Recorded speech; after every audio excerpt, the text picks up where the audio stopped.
My name is Sheltann and I'm going to be discussing the author James Baldwin. So, James Baldwin was born August 2nd, 1924. His mother was Emma Burtis James, and his biological father was unknown, but she remarried when he was so little that his stepdad took that place. His name was David Baldwin.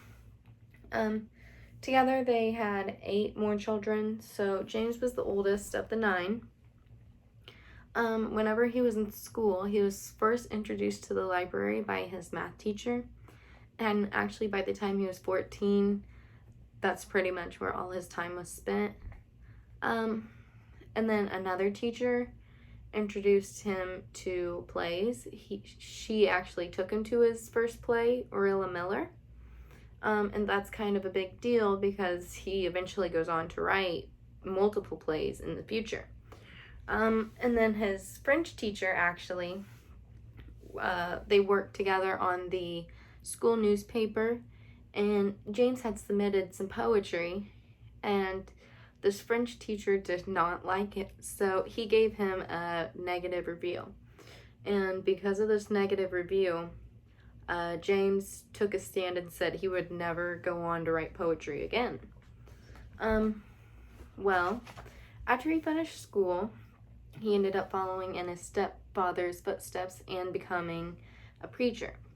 He did this for a few years, and then he decided he had to leave. So he went to New Jersey and worked on the railroad until he had a good amount of savings. When he had a good amount of savings, he went to Greenwich Village, where he did freelance writing. He did a lot of reviews.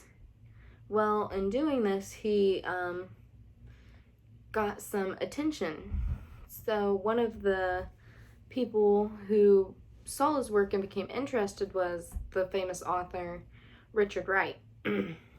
So Richard Wright helped James to get a funding together for him to go on to write and publish a book.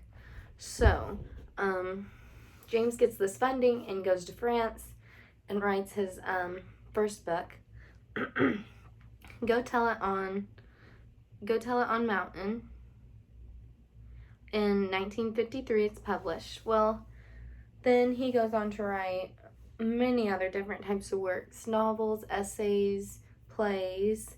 2 of his novels are Giovanni's Room, which was published in 1956, and Another Country, published in 1962. Both of these were considered more taboo types of books because they included the ideas of homosexual relationships and interracial relationships, so it was more scandalous then. Some of his more famous works would include his books of essays, Nobody Knows My Name, which was published in 1961, and Notes of a Native Son, published in 1955. Both of these were very popular with the civil rights movement. They spoke up about racism, equality, and so with the civil rights movement, James actually stood beside Dr. Martin Luther King Jr. whenever he gave his I Have a Dream speech. So James Baldwin would be considered an activist in the movement, and it was pretty important to him. He actually left the United States for good after Martin Luther King Jr. was assassinated in 1968 because he lost hope for the United States. He was tired of facing homophobia and racism, so he went to France, and he eventually died of stomach cancer in 1987 at the age of 63.